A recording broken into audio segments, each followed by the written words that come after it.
Et même si Garrincha et Pelé avaient terminé leur carrière, nous autres, on devait jouer contre le Brésil.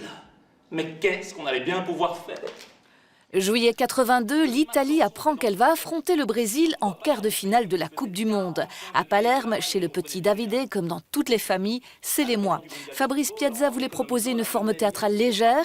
Il a eu un coup de cœur pour Italie-Brésil 3-2, un texte de Davide Egna qui raconte une tranche de son enfance à Palerme.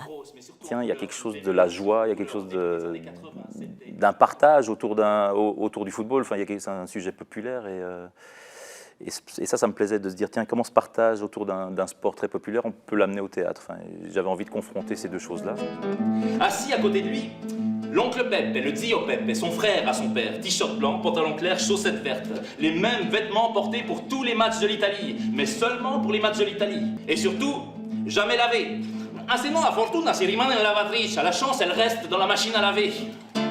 Le foot est aussi un prétexte. On parle on raconte une famille sicilienne qui regarde le match de 1982.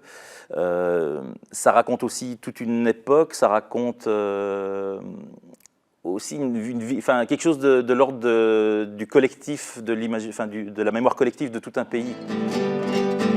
Fabrice Piazza est accompagné par le musicien liégeois Luis Pinchera, lui-même originaire du Chili. La complicité entre les deux artistes est évidente. Ils ont vécu la même enfance.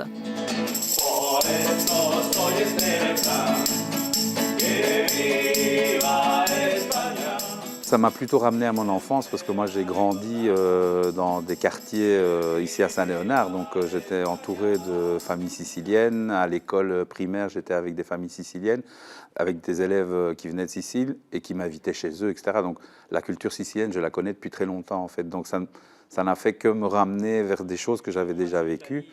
En 1982, l'Italie sort d'une période sombre. Elle va vaincre le Brésil et devenir championne du monde. Italie-Brésil 3-2, c'est bien plus qu'un match de foot. C'est une histoire, un plaisir partagé, proposé par la compagnie Odyssea du 30 septembre au 8 octobre au CPCR dans le quartier Saint-Léonard à Liège.